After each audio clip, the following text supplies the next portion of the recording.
Name like poetry. Read by Kaiinbed. Relationship includes Regulus Black and James Potter. Additional tags include canon divergence, get together, post Voldemort, everyone lives, and trans Regulus. Summary. James Potter has always loved Regulus Black.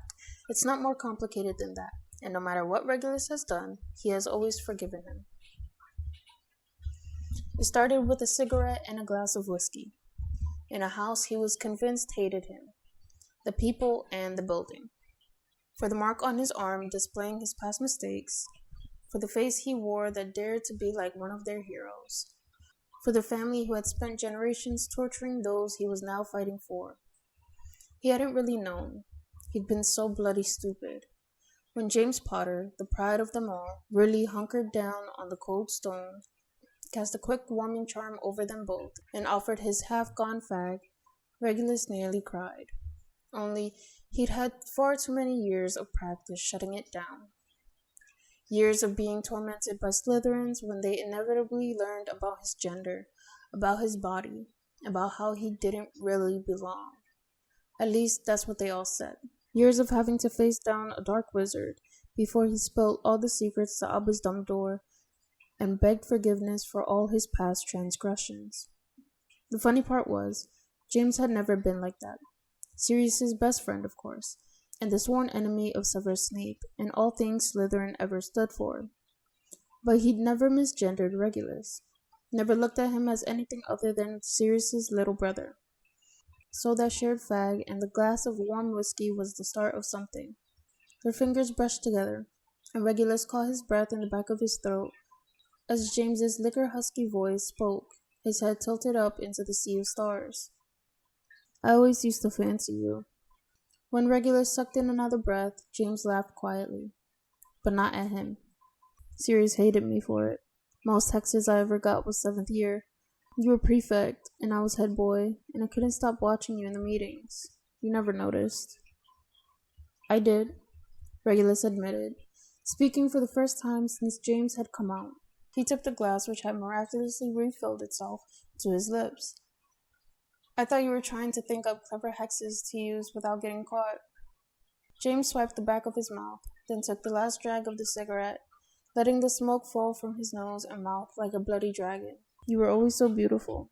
That I couldn't have you was the worst torture, you know. You hated me. I did, Regulus admitted. And I loved you. James's laugh was a little bitter this time as he took the glass from Regulus, letting their fingers brush together. Fuck. I wanted you. I wanted to love you, save you. I don't know. He shook his head, bowing it so far his glasses toppled to the pavement. But he ignored them as he pinched his eyes shut with his thumb and forefinger. Dumbledore wrote, got the last of those Horcrux thingies. He's dead. That's what those are for. He gestured off into the distance, where there were fireworks in the sky and shooting stars. Regulus unconsciously rubbed at his forearm, then letting out a startled cry when James grabbed it, shoving back his sleeve. The mark was fading, like a scar burnt into his skin, but no longer the ugly skull.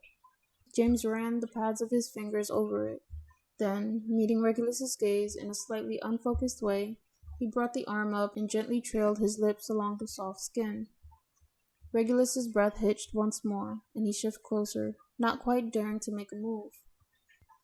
James. Regulus Arcturus Black. Your name sounds like fucking poetry. James let his fingers trail down to Regulus's wrist, then to the palm of his hand where he traced the lines there. Do you want me to stop? I'm a bit drunk, and it seems like all these years of trying to forget you only made it worse. Please. Regulus all but gasped. Please, don't stop. Please. James didn't. Oh, he didn't. He let his fingers run up and down Regulus's, over his arm, through his hair, drawing him closer and closer. You never wanted me. I did. Regulus breathed, letting his head fall forward. Fuck, I did so much, for so long. But I was never good enough. You know what I did? You know, I forgave you, James said, cutting him off. Before you did it, I forgave you. How could I not? You were so fucking beautiful, and so lost, and so deserving. I thought I could save your brother, so why not you? Before all of this, before he... James reached out, touching the scars on Regulus's neck, the mark of where he'd been nearly drowned by the claws of the inferi before creature broke his orders and saved him, before house elf magic unceremoniously dropped the nearly dead Regulus on the doorstep of James Potter and Sirius Black, who barely, just barely, managed to save his life. You saved us all, you know. No one else died. No one but him. They're rounding up the Death Eaters now. I'll have to stand trial. James pinched Regulus's chin between his fingers and thumb, turning him to lock eyes. His thumb moved after that, tracing along Regulus's lower lip. You will, but every member in this house is going to stand with you. They can't touch you. You saved us all. I hurt Sirius. He forgave you years ago, James whispered. His hand moved to cup Regulus's cheek. Did you mean it? Mean it? Regulus echoed. You loved me? Regulus felt hot tears pooling in his eyes, and his training as a member of the most ancient and noble house of Black rebelled against feeling this much, but he didn't care, not in the middle of the night, with only the half-moon watching. Of course I meant it, you stupid idiot. Ah, there it is, James said, and shifted so close, Regulus could feel the warm breath on his skin. There's my Reggie. Regulus felt his heart twisting in his chest, threatening to beat straight out of his skin, shattering his ribs. James, he said again. James laughed, then nuzzled Regulus's cheek with his nose. If you don't kiss me, he whispered, I might die, and I'd forgive you, but... He didn't have the chance to finish the sentence because for the first time in his life, Regulus was taking something for himself, something he loved, something he wanted. He was cupping his hand round it, protectively. His tongue brushing soft and slow against James was the vow that he was never going to let this go. His fingers twisting in the front of James's robes was a promise that he would never again betray who he was for the people who never really loved him.